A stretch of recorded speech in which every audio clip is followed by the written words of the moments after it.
BRICS morreu, Couto? Não, Não fui o- convidado para o velório do BRICS.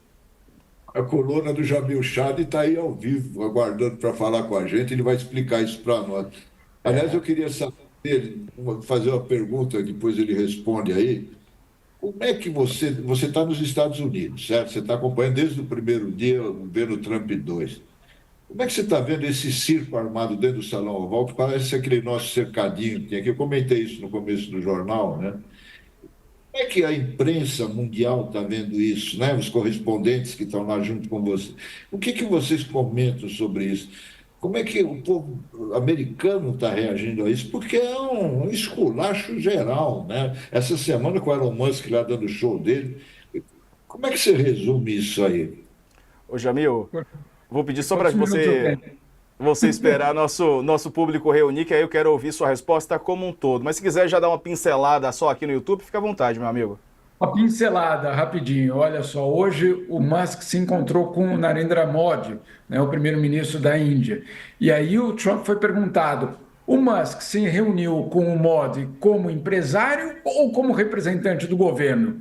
E o Trump respondeu, Couto, não sei.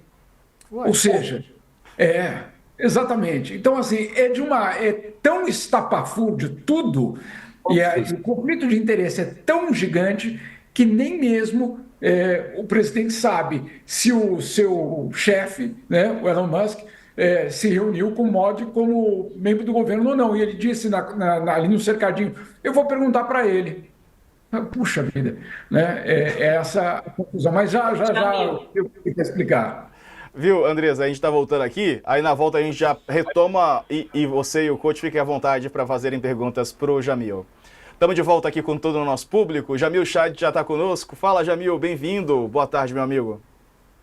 Boa tarde agora, Diego. Boa tarde a todos vocês. Bom estar aqui com vocês aqui de novo. A gente mostrou aqui antes do intervalo, né, que o Jamil escreveu para o nosso site a coluna: Trump afirma que o BRICS morreu. Morreu o menino BRICS? Morreu mesmo, Jamil. Isso ele fala depois das ameaças de colocar tarifas. O Trump, é claro, né, é importante, é o presidente de uma das maiores nações do mundo, importantíssima figura no cenário, no contexto da política, né, mundial. Mas ele já começou assim, já declarou o BRICS morto, ô Jamil? Faz algum sentido? Não faz sentido algum. É só colocar aqui no contexto o que aconteceu, basicamente, é que nós tivemos aí uma coletiva de imprensa do Donald Trump dentro do Salão Oval, não uma coletiva como estava sendo organizada, porque foi anunciado hoje pela manhã que haveria uma coletiva de imprensa para finalmente explicar todas essas tarifas, etc. Essa coletiva de imprensa não aconteceu. O que aconteceu foi, mais uma vez, o cercadinho do Salão Oval. Um cercadinho que, claro, é sempre complicado a questão da pergunta, mas também o acesso a ele. Nós tivemos na semana um escândalo quando a Associated Press, uma das maiores agências de notícias do mundo, foi impedida de entrar no Salão Oval porque ela não chama o Golfo do México de Golfo das Américas. Ou seja, é algo extremamente arbitrário e contra qualquer tipo de regra do jornalismo profissional. Mas, enfim, eu digo o acesso, né, no caso. Aí, então, essa coletiva de imprensa se mudou para o Salão Oval. E no Salão Oval, naquela confusão que é o próprio Salão Oval, eu já estive lá, acho que o Couto também, já na época do Lula com o Bush, naquela confusão, uma das perguntas foi justamente em relação ao BRICS, né, ao bloco. E ele diz o seguinte: ele voltou com aquela tese dele, que ele repete, que é o seguinte: que se o BRICS decidir se afastar do dólar, o que quer dizer isso? Se o Brasil, por exemplo, fizer comércio com a China sem passar pelo dólar, só usando as moedas locais, ou se a Índia fizer comércio com a Rússia sem passar pelo dólar, só usando as moedas locais, não é a criação de uma moeda nova, é simplesmente usar as moedas locais para o comércio. Se isso acontecer, o governo americano vai colocar uma tarifa de 100% sobre todos esses países. Quando ele fala isso, ele obviamente está dizendo que o comércio vai parar. Quando você coloca uma tarifa de 100%, você basicamente interrompe o comércio. E é isso, essa é a grande ameaça que ele está fazendo ao BRICS. E segundo ele, insisto, segundo ele, quando ele fez essa ameaça, o BRICS morreu. que ninguém nem mais fala sobre isso? Bom, eu convido ele a entrar no site, então, do BRICS, que foi lançado pelo governo brasileiro, que é o Brasil que preside o BRICS. Eu convido ele a entrar, porque ali não só está muito vivo o BRICS, mas num dos itens aparece de uma forma muito clara que uma das prioridades da presidência brasileira é justamente fazer avançar esse processo de uso das moedas locais. Agora, Diego, o governo brasileiro sabe que é muito polêmico o assunto, sabe que vai cutucar os americanos ali, eu diria, no coração do poder deles, que é o dólar. Então, o que faz o governo brasileiro? Promete que esse tema vai ser tratado de forma técnica, ou seja, que não vai haver uma ideologização do afastamento ao dólar, vai ser tratado de forma técnica, como, por exemplo, é o comércio entre o Brasil e a Argentina, do Milei, que também usa moedas locais. Na América Latina também é usado moedas locais em vários desses fluxos comerciais. Agora, só para completar aqui, Diego, qual a grande preocupação dos americanos? Se você tira o dólar como uma moeda hegemônica, ou pelo menos reduz o peso dela, é o próprio poder dos Estados Unidos que está ameaçado. Então, Trump sabe muito bem que ele pode ter bombas atômicas, isso e aquilo, mas ele tem, acima de tudo, uma arma absolutamente fundamental, que é o dólar. Dólar, que é uma moeda internacional, mas ela é uma moeda nacional, feita por um país, com um objetivo claro de dominação. Ô, coach, faz a pergunta para o Jamil responder depois do intervalo. Qual pergunta você quer fazer? Você até mencionou aqui no YouTube, repete aqui para a gente, por favor. Qual que é? Como é que ele está vendo? Ele acabou de falar aí da entrevista coletiva que virou quebra-queixo no Salão Oval, né? Essa bagunça que está, o circo armado na Casa Branca com o governo Trump. E só para completar sobre o assunto de hoje, essa história do BRICS, o que o Trump pode fazer? Esse negócio de tarifa 100%, cara, o que ele quer? Ele quer mandar no mundo, a gente já sabe disso. Mas para chegar onde? Jamil responde. Jamil, você pode responder em 2 minutinhos, só para a gente não perder aqui a hora, porque o negócio agora é a TV, sabe como é que é, né, meu amigo? A gente tem que cumprir o prazo, senão aqui eu levo uma bronca. 2 minutinhos, a gente já volta, fica aí.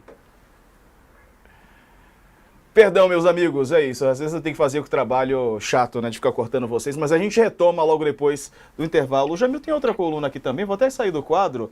A gente já falou, viu, Jamil, aqui na abertura do programa, sobre a reciprocidade, que o Trump quer reciprocidade do Brasil e ameaça mais tarifas, mas quer negociar.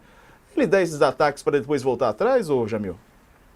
Olha, eu não diria que é para voltar atrás. O que ele quer, de fato, é que você sente à mesa, negocie com ele. Ele sabe que ele tem algo também extremamente poderoso, que é o maior mercado do mundo. A China é o maior exportador do mundo, sem dúvida, mas o mercado americano é ainda o maior importador do mundo. Então, de fato, você tem um peso muito grande. Ele sabe, tem um outro elemento que na Colômbia ficou muito claro na semana passada, quando ele fez aquela ameaça, que ele tem uma aliança tácita, eu diria, com as elites locais. As elites, os donos das empresas que querem, obviamente, exportar para os Estados Unidos e que, claro, vão pressionar os seus respectivos governos justamente para que não haja tarifas. Então, ele sabe que ele toca num ponto fundamental, que é o bolso, né, de várias dessas empresas, várias das elites de vários países, e que, claro, isso pode levar um governo a negociar. Ele quer essa negociação com um objetivo muito claro: restabelecer a hegemonia incontestável dos Estados Unidos no século XXI. Esse é o grande objetivo, é voltar a ter essa ideia de que sim, nós estamos falando de uma hegemonia incontestável. Bom, aí a gente pode debater se isso ainda é possível, se ainda há lugar no mundo para isso, mas esse é o objetivo. Muito bom, agora são 5h59, não, 6h01 já. Estamos voltando aqui para o coach finalmente ter a pergunta dele respondida. Vamos lá.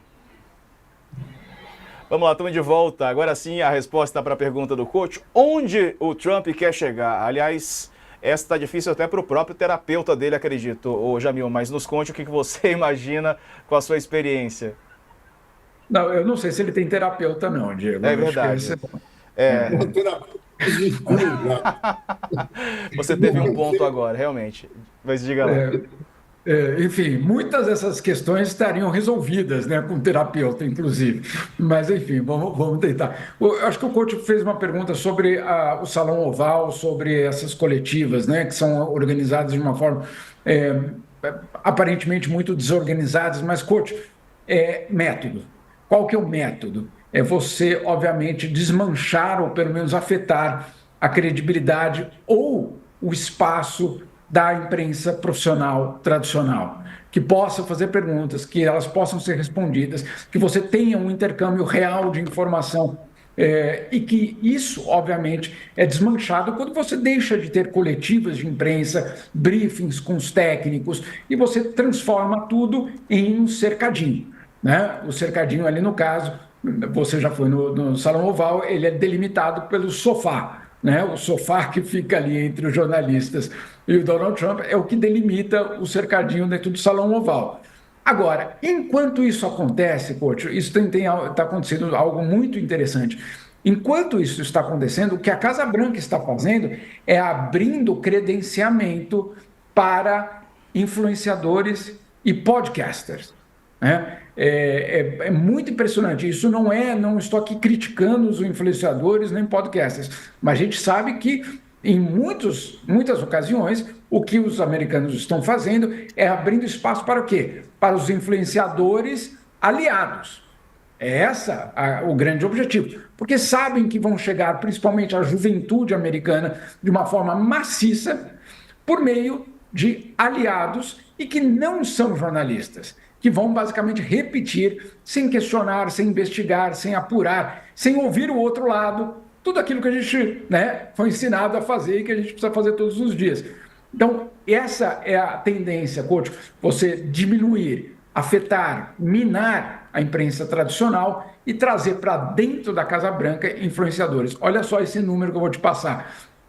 Quando a Casa Branca, na semana retrasada, anunciou essa política, ela abriu o credenciamento, ela abriu a possibilidade do credenciamento de influenciadores, tiktokers e etc. E ela recebeu em 2 semanas, coach, 12 mil solicitações de credenciamento. 12 mil. Claro que não vai dar espaço para todo mundo, mas isso demonstra o que está por vir aí nesses próximos anos. Hoje, perdão, só para completar essa questão da imprensa, que é muito fundamental na construção do governo Trump, isso é muito fundamental. Você justamente atacar a imprensa tradicional e trazer para dentro os influenciadores. Hoje, o Elon Musk fez alguns tweets, etc., acusando a imprensa tradicional de estar recebendo dinheiro do governo americano naqueles pacotes lá que eles falam que desmontaram. Dinheiro que, obviamente, era público, inclusive foram aprovados pelo próprio Congresso americano. Então, não há nada de escandaloso nisso, simplesmente transformado em um grande escândalo, justamente para mim. Credibilidade. Perdão. Tem gente aqui até falando que eu estou recebendo dinheiro da USAID. Se estou recebendo, não caiu na minha conta, viu? Só para falar, então, gente. Não caiu na minha conta. Alguém sofreu um golpe, eu vou tentar descobrir quem ficou com essa grana. Na minha conta não caiu. Fala, Andresa. Vamos abrir uma conta conjunta para ver se cai. Porque O dólar chegou a R$6, dava um bom dinheiro, né? Jamil, eu queria falar, eu estou muito preocupada com o filhinho do Elon Musk. Eu queria saber se ele está vivo, se ele está bem, se mandaram ele para Guantánamo, o que o Trump fez com ele, mas assim, tirando aqui a brincadeira, mas que eu estou preocupada mesmo, a gente sabe que criança reproduz o que ouve em casa, né? Ele deve ter o quê? 4 anos, esse menino, ele não fala, ou ele é um gênio, vamos descobrir no futuro, quando ele assumir o governo do mundo, ou ele está ouvindo em casa, talvez do papai dele, que é muito próximo dele, a ponto de levar ele num escritório de trabalho, de que o Trump não é o presidente, na verdade é o Musk. Então, eu queria entender um pouco de você, esses espaços que o Elon Musk está ocupando cada vez mais no governo. Você colocou que o próprio Trump hoje disse que, não sei se ironicamente ou não sei se ele está como empresário ou como membro do governo. Isso tem muito a ver também quando a pessoa está muito empoderada, né? Ela se acha que é tão forte que ela acaba não vendo problemas nesse tipo de coisas. Obviamente, o Trump está contratando um problema futuro com essa relação empresarial. Mas é isso, queria ouvir um pouquinho de você sobre essa relação e saber se o menininho está bem e Como é que a gente pode ajudar? De repente, bom, aqui a conversa sobre o menininho é obviamente que ele nunca mais vai aparecer no Salão Oval, né? Essa é a brincadeira que é colocada. Agora, vamos dar uns passos para trás, Andrés. Quer dizer, o Elon Musk, dentro do Salão Oval, já é algo, né, que não cheira bem, que obviamente traz várias perguntas. Quando ele chega para falar de cortes e a vida de milhares de funcionários, porque disso é que nós estamos falando, a vida de milhares de funcionários e os serviços prestados aos americanos por aqueles, obviamente, funcionários na saúde, educação, etc. Quando você chega para falar sobre isso e você coloca o teu filho nos teus ombros, demonstra um pouco do que você está dizendo, uma falta de conexão com justamente a gravidade da situação, né? É uma espécie de um cenário distópico de você falar justamente de uma ameaça à democracia, com uma criança ali brincando, pondo o dedo no nariz, etc., e falando coisas que ouviu em casa. Eu tenho filhos, eu sei que eles falam o que o pai e a mãe deles falam. Falavam, pelo menos, agora já estão adolescentes, já estão questionando os pais. Mas tudo bem, ótimo, é assim mesmo. Mas o fato dele se colocar daquela forma mostra, obviamente, uma arrogância muito grande, mas um empoderamento muito grande. Hoje eu publiquei também uma outra matéria que também dá vamos dizer assim, um gostinho desse empoderamento. Ele está cortando tudo, né, Andrés? Está eliminando tudo, basicamente, que ele vê pela frente, com um grupo de moleques trabalhando para ele. Muito bem, moleques mesmo, porque alguns têm 19 anos, 20, etc. Não é pejorativo no que se refere à idade, mas é uma pergunta, como é que eles foram selecionados para trabalhar nesses cortes. Ao mesmo tempo, Andrés, ele, então, sai hoje, basicamente, ontem à noite, na verdade, que o Departamento de Estado americano vai comprar carros blindados da Tesla no valor de 2 bilhões de reais. Bom, se não há conflito de interesse aí, aonde é que há, né? Como é que a gente pode explicar tudo isso? Então, é uma situação, eu diria, muito complicada. Ele comprou o seu lugar no poder, foi um pacto, né? Qual foi o pacto? Eu fico ao seu lado, no caso Donald Trump, e, obviamente, eu recebo uma parte do poder, e esse poder é gigantesco, porque ele é o cara que faz a reforma do Estado, mas ele é o cara que recebe enormes subsídios do próprio governo e, ao mesmo tempo, ele determina quem vive e quem morre. É essa, basicamente, a função hoje de Elon Musk. É um superpoder dentro de uma superpotência. É algo que a gente vai ter que acompanhar com muita atenção aí nos próximos anos. Valeu, Jamil. Obrigado, meu amigo. Apareça mais vezes, meu amigo. Tá acordando muito cedo, só vai a primeira edição. Volte mais vezes aqui à segunda edição também. Sentimos sua falta. Um abraço, Jamil. Vamos combinar com o cercadinho do Donald Trump. Outro grande problema é que a gente nunca sabe quando ele vai acontecer. É verdade. Então, a notícia pede a passagem, né? No momento que a notícia chega, o Jamil tem prioridade para entrar, seja de manhã, à tarde e à noite. Um abraço, meu amigo. Bom trabalho, viu? Vocês também, tudo de bom. Várias por dia. Tchau, Valeu. Isso, se possível, várias por dia.